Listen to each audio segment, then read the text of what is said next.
This episode is brought to you by Peacock. The new Peacock original documentary, Matthew Perry, A Hollywood Tragedy, dives deep into the beloved actor's rise to fame and his tragic death.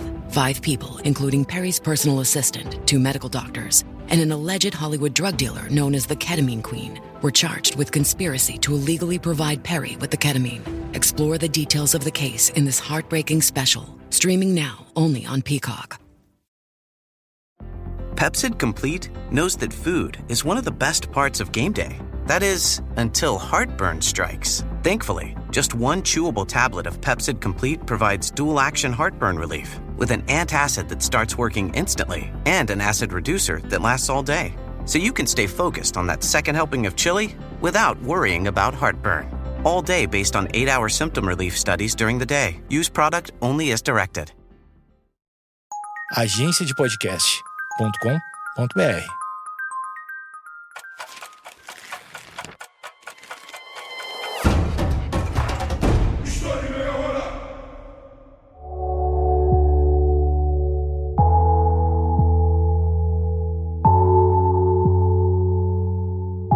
A vida tem algum sentido? Até que ponto podemos chegar à origem de um questionamento? Essas são apenas algumas perguntas que podemos nos fazer quando estudamos com mais atenção o que é o niilismo, uma das correntes filosóficas mais importantes dos últimos tempos e que dialoga com muita ênfase com a época que vivemos. O meu objetivo aqui hoje é fazer um bom panorama sobre essa corrente filosófica, te apresentar alguns autores e te convidar a refletir. Como sempre, quero lembrá-los que eu uso fontes e autores confiáveis que você pode e deve consultar na descrição do episódio. Primeiramente, nós temos que compreender do que a gente está falando, né? A palavra niilismo vem do latim nihil, que significa nada, vazio ou ausência. E é bem provável que a origem desse termo esteja ligado ao período da Revolução Francesa. A palavra começou a circular em meio às ruas incendiadas de uma França em plena Revolução, para designar aqueles que não eram nem a favor e nem contra, que não se interessavam pelo assunto. Eles foram chamados de nihiliste, que significa algo como os indiferentes ou os apáticos. No contexto filosófico, o primeiro a usar a palavra parece ter sido o pensador alemão Friedrich Heinrich Jacobi, no final do século XVIII, com o objetivo de criticar a filosofia do seu contemporâneo, o filósofo alemão Immanuel Kant, considerado um idealista, e também para expressar a sua preocupação com a crescente secularização e desvalorização dos ideais religiosos e morais da sua época. Nesse contexto, o niilismo pode ser entendido como uma desvalorização, uma morte de um sentido. Ele representa a ausência da finalidade e da resposta aos porquês. De onde viemos, o que somos, por que obedecemos autoridades, qual é o sentido da história? Esses questionamentos podem parecer estranhos, uma vez que a Europa estava passando por um período de intensas transformações no campo político e cultural. O que não costumamos lembrar é que o século XIX também foi o período de muitas guerras, e também o momento em que a própria Europa entrou em crise, sem falar dos inúmeros embates na África e na Ásia durante o imperialismo europeu. E vai ser diante de todas essas mudanças, transformações e catástrofes que um filósofo irá se apoiar em escritos antigos e outros pensadores irão analisar o seu pensamento para organizar o que conhecemos hoje como niilismo. Se você é alguém que gosta de filosofia e conhece o básico sobre niilismo, você deve ter em mente que existe um nome que está intimamente ligado a essa corrente filosófica, e eu estou falando de Friedrich Nietzsche.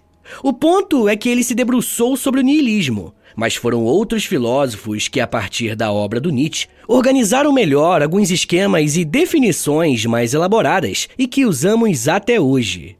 É a partir da obra do Nietzsche que entendemos o niilismo como uma filosofia que analisa a doença da cultura ocidental. Mas antes do Nietzsche ser um dos filósofos mais importantes da modernidade, ele foi apenas uma criança nascida em Hocken, uma pequena cidade do Reino da Prússia, local que hoje conhecemos como Alemanha.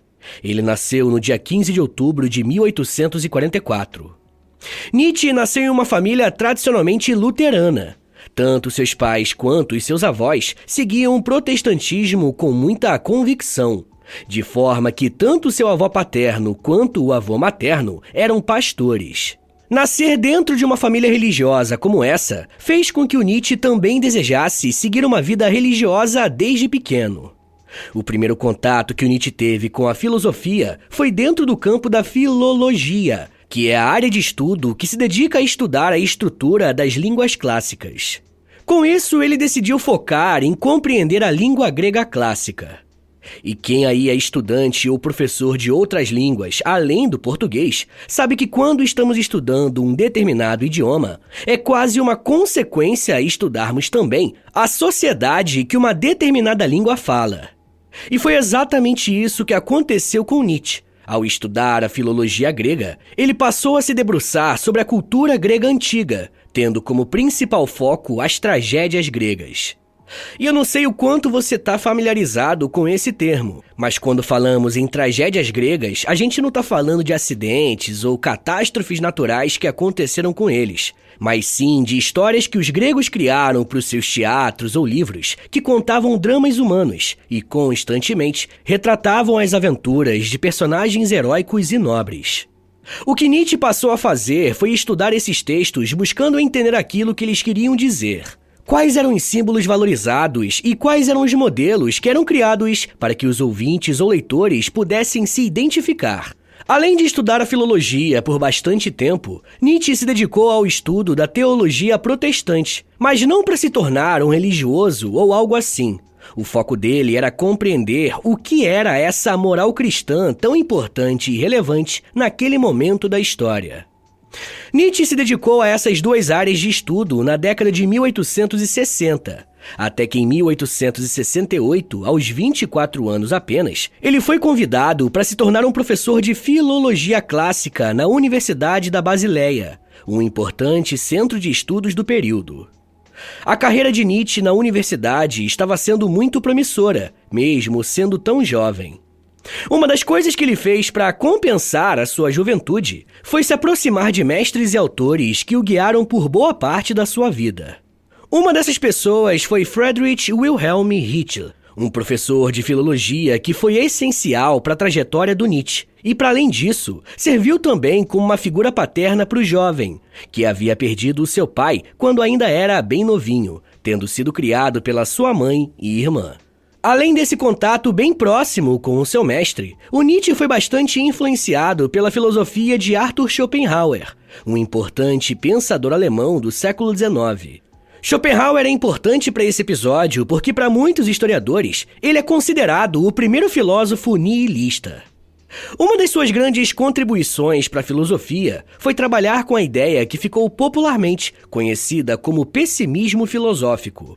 Algumas das principais teses de Schopenhauer trabalhavam a ideia de que viver era necessariamente sofrer e que o amor não é sinônimo de felicidade.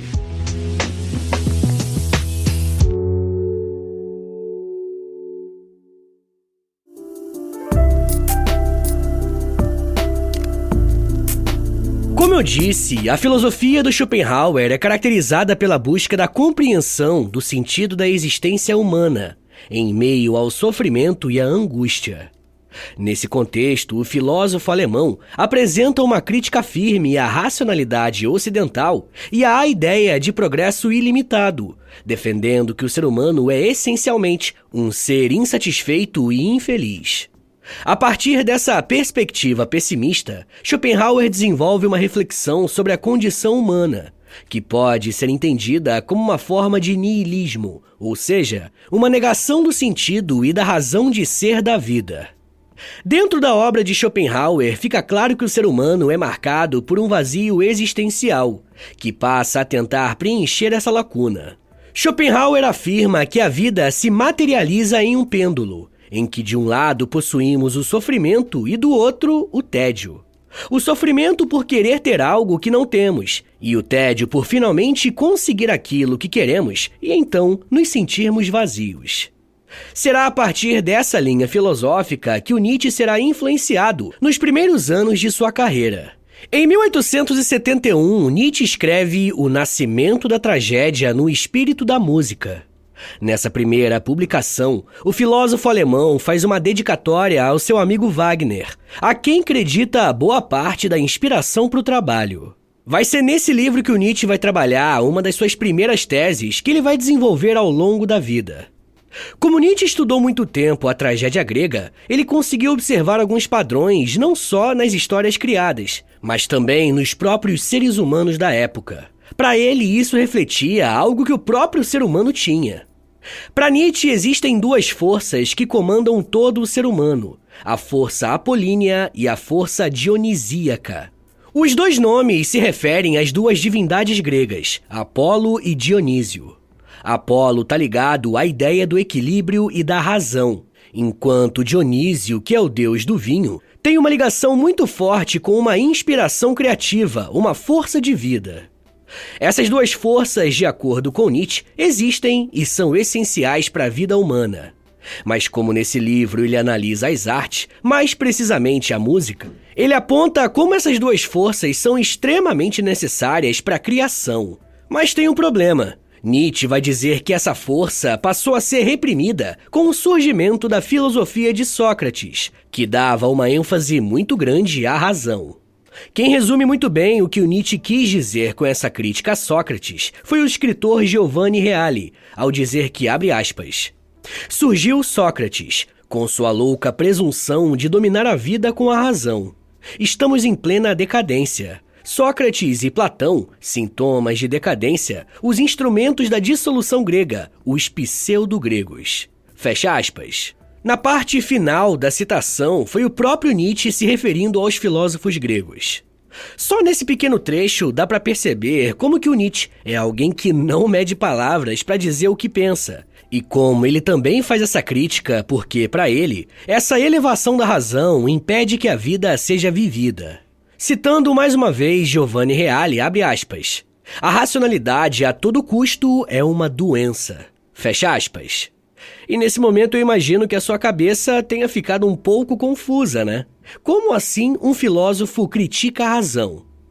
Molecada, o ponto aqui nem é essa crítica à razão, e sim o convite que o Nietzsche faz não só nessa obra, mas em toda a sua carreira. Pro Nietzsche, a vida era movimento, algo que estaria em constante transformação. E, acima de tudo, a vida é uma luta entre os nossos próprios instintos, vontades e impulsos. No intervalo de apenas 4 anos, Nietzsche escreveu 7 livros, ainda sob a influência de Schopenhauer e Wagner. No ano de 1878, ele escreveu um livro chamado Humano Demasiado Humano, que além de falarmos sobre o seu conteúdo, é importante destacar a forma que esse livro foi escrito. Nietzsche escreveu esse livro usando aforismos. E se você nunca ouviu essa palavra antes, não tem problema. O aforismo é uma frase curta que carrega um significado com ela. Por exemplo, um aforismo que usamos muito no nosso dia a dia é o tal pai, tal filho. É uma frase de apenas 4 palavras, mas você sabe que quer dizer que uma pessoa é igual a outra, né? Um pai é igual a um filho, e por aí vai. Ainda escrevendo em aforismos por conta de sua saúde debilitada, ele escreveu em 1881 um livro chamado A Aurora, que inaugura um tema novo dentro da sua obra, o nacionalismo. Nesse período, a Alemanha estava passando por um processo de unificação, tema que, inclusive, já tem um episódio aqui no História em Meia Hora. Só que o Nietzsche era contra essa unificação, porque acreditava que o Estado não deveria conduzir esse processo, uma vez que apenas a cultura poderia levar o ser humano ao progresso. Dessa forma, Nietzsche passa a ser considerado um filósofo antinacionalista, postura que não era nada popular naquele período. No ano seguinte, ele escreveu o livro A Gaia Ciência. E, molecada, aqui o Nietzsche começa a desenvolver melhor os seus estudos sobre as religiões, mais especificamente sobre a moral judaico-cristã. Uma coisa que aprendemos com ele e com a sua filosofia é que tudo deve ser questionado, inclusive aquilo que geralmente temos como natural, como a religião cristã, como é o caso de muitos aqui do Ocidente. Ao fazer uma crítica da religião e da moral cristã, a professora Scarlett Marton diz que ele não está atacando o cristianismo ou algo assim. Ele está principalmente falando sobre a hipocrisia humana.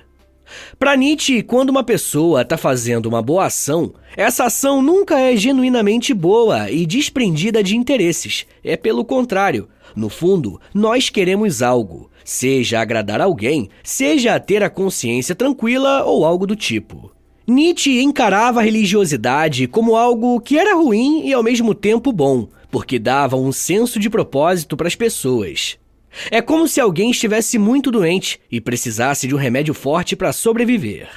Esse remédio, para outras pessoas, nada mais é do que um veneno. Então Nietzsche trabalha com essa ideia bem interessante de que as duas coisas existem juntas, aquilo que é bom e aquilo que é mal. Em 1882, ele começou a rascunhar o seu livro mais importante, o famoso Assim Falou Zaratustra. A partir desse livro, temos provavelmente uma das frases mais famosas e ao mesmo tempo mais mal interpretadas, que é Deus está morto. Muita gente, ao ouvir essa frase, pensa que o Nietzsche decretou que a partir daquele momento Deus não existe mais ou morreu, mas não tem nada a ver com isso.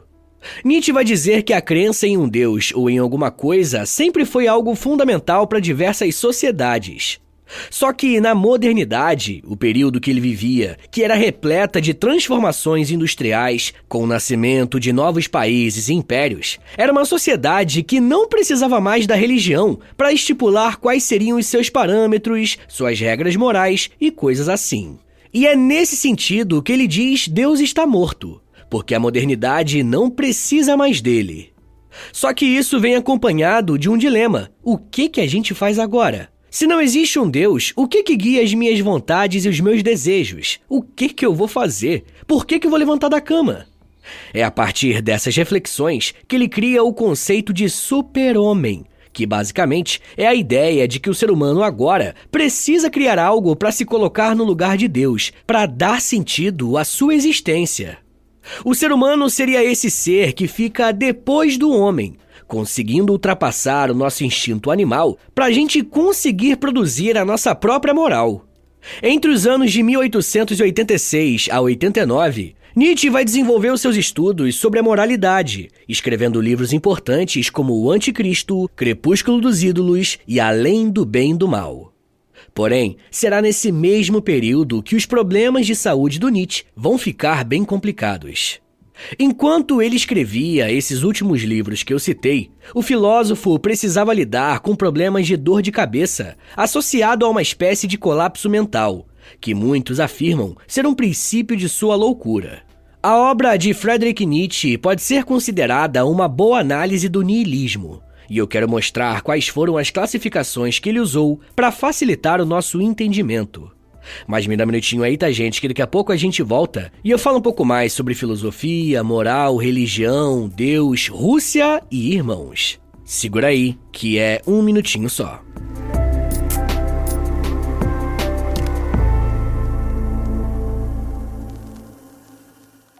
Fala pessoal, tô passando aqui rapidinho para avisar vocês que se você se torna um apoiador do podcast, você recebe acesso a mais de 140 episódios exclusivos que você pode ouvir no aplicativo do Apoia-se. E toda semana eu publico um novo episódio exclusivo lá para vocês. E dependendo do nível do apoio que você assinar, você também recebe acesso ao Clube do Livro do História em Meia Hora e ao Close Friends lá no Instagram, onde eu publico diariamente curiosidades históricas. Então é isso, assine o apoia.se/História em Meia Hora para você receber um monte de conteúdo exclusivo e ajudar o meu trabalho a continuar de pé.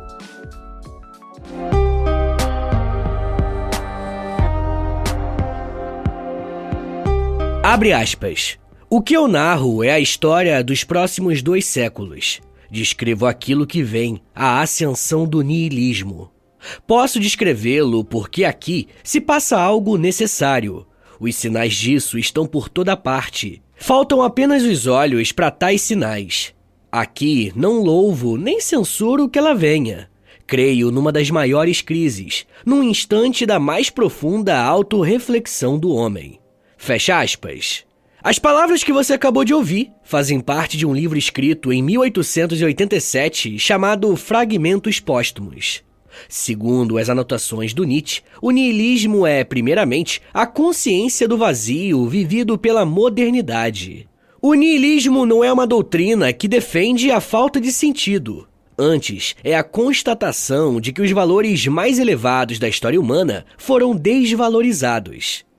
Mas o niilismo também não é simplesmente um movimento cultural restrito à história moderna.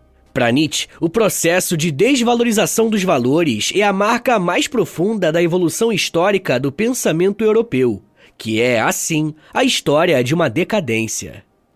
As causas do niilismo são mais profundas. Elas estão na própria gênese da história ocidental, a Grécia clássica.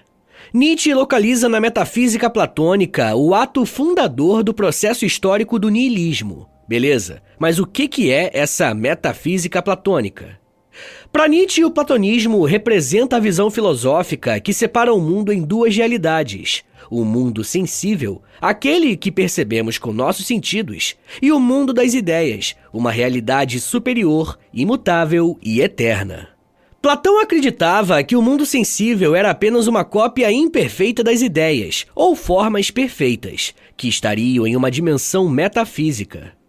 Nietzsche criticou o platonismo porque via essa dualidade como uma negação da vida e do mundo real.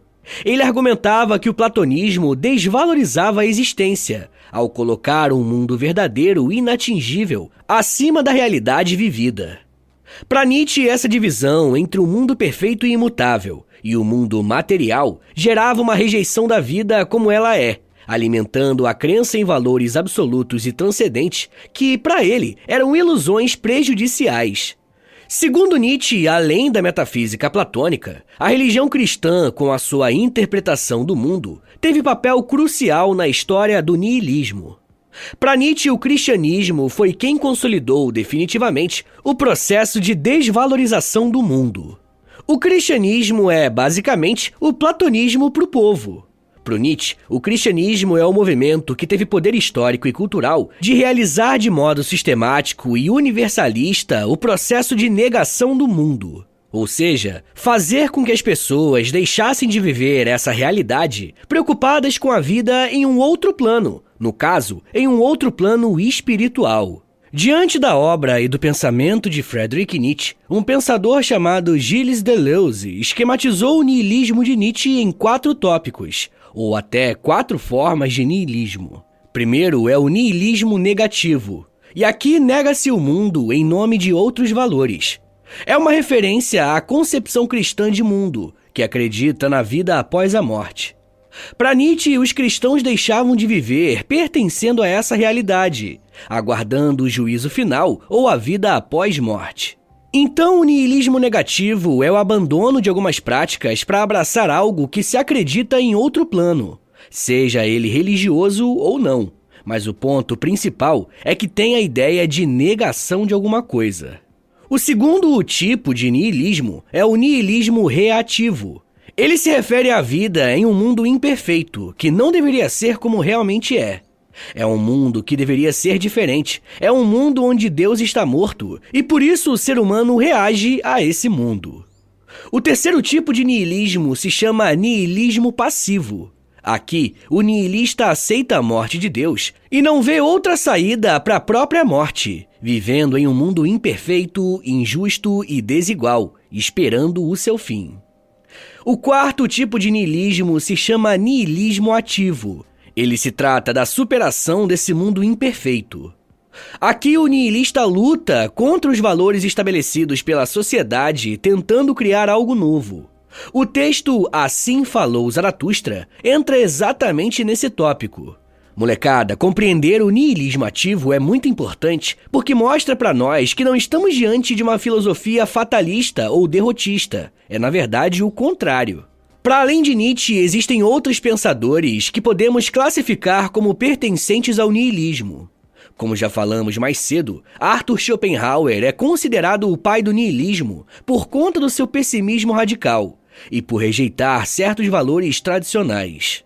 O filósofo Martin Heidegger, que viveu entre os anos de 1889 a 1976, aborda em sua obra Ser e Tempo questões existenciais e a natureza do ser humano. Ele argumenta que a tradição filosófica ocidental conduziu a um esquecimento do ser e a uma perda de sentido na modernidade.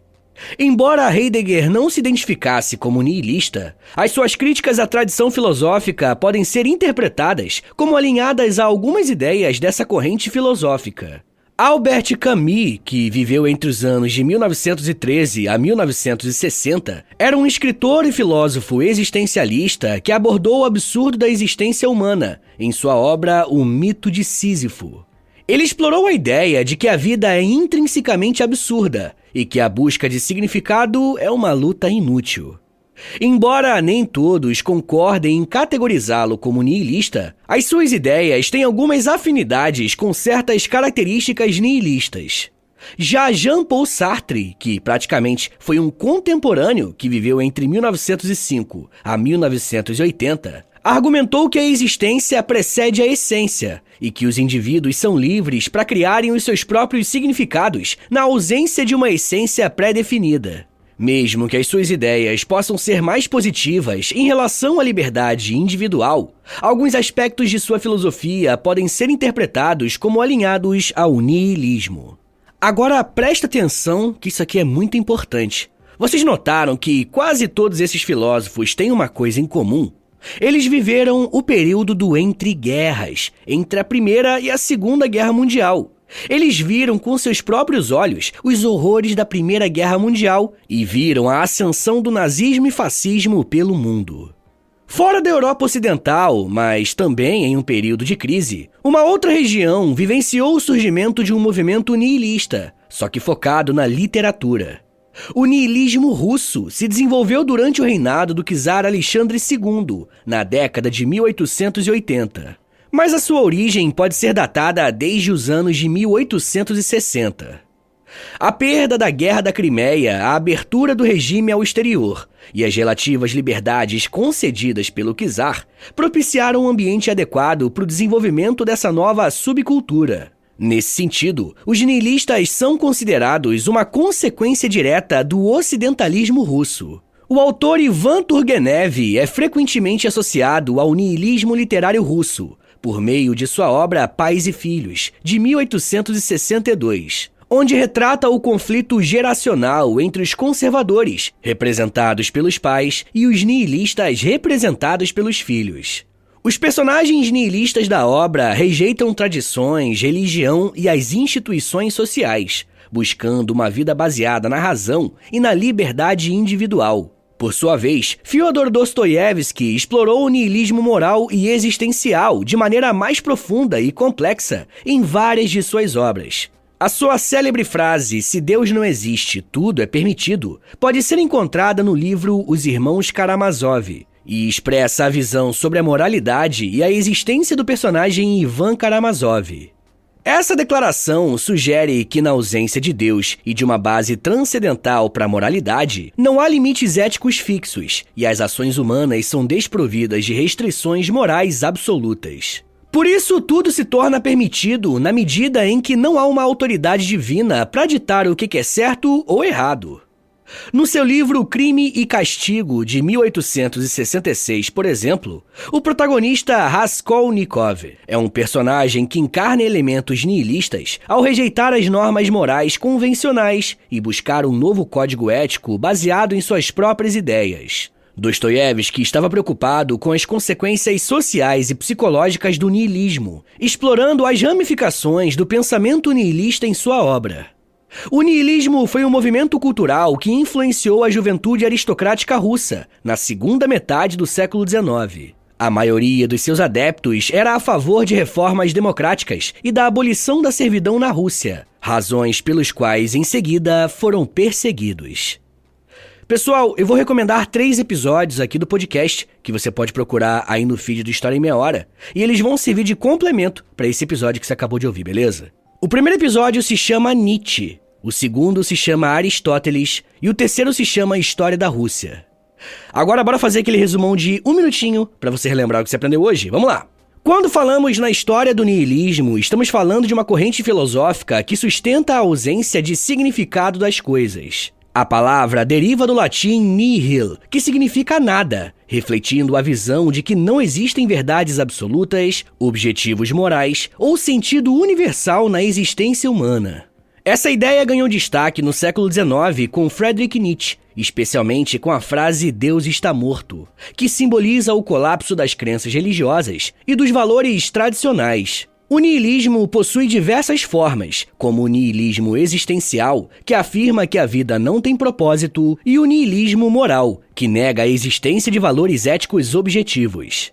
Mesmo que muitos vejam o niilismo como uma filosofia pessimista, alguns pensadores argumentaram que ele pode ser libertador, permitindo que os indivíduos criem os seus próprios valores e significados.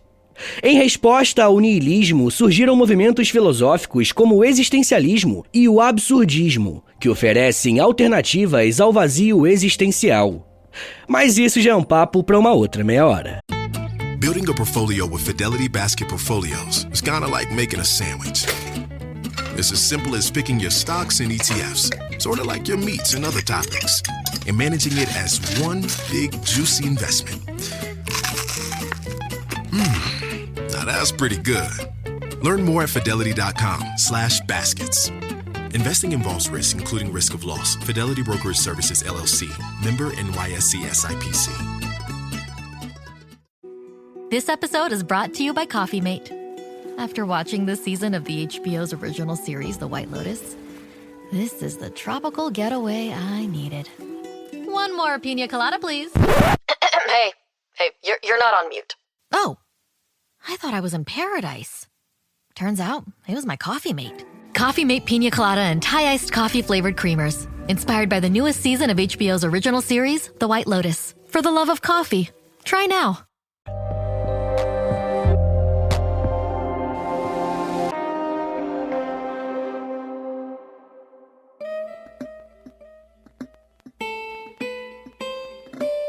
Senhores, muito obrigado por terem ouvido até aqui. Meu nome é Vitor Soares, eu sou professor de História e você acabou de ouvir o História em Meia Hora. Segue a gente aí na sua plataforma de áudio favorita para não perder nenhum episódio. Se você estiver ouvindo no Spotify ou na Apple Podcast, avalie o nosso podcast aí com 5 estrelinhas, tá bom? Quero lembrá-los também que a melhor forma de apoiar o podcast é assinando o nosso Apoia-se, tá bom? É apoia.se/História em Meia Hora. Uma outra forma de ajudar o podcast é através do nosso Pix. Anota aí que é o meu Pix e o meu contato também. É historiaemmeiahora@gmail.com. Mas se você não tiver condições de ajudar o podcast financeiramente, mas quer ajudar de outra forma, a melhor forma de longe é, primeiro, indicando o podcast para um amigo e, segundo, compartilhando nas redes sociais. Aí se aproveita e me marca no @História em Meia Hora, porque aí eu vou poder te agradecer pela ajuda. Se você tiver afim de ouvir um podcast mais de humor, mas que também tenha temática histórica, ouça meu outro podcast, é o História pros Brother. Ouve lá depois que eu acho que você vai gostar. Eu também crio conteúdo pro TikTok, Instagram, Twitter, tudo no @Prof. Vitor Soares. É o meu perfil pessoal. Aproveita e segue ele também. Então é isso, gente. Muito obrigado, um beijo, até semana que vem e valeu!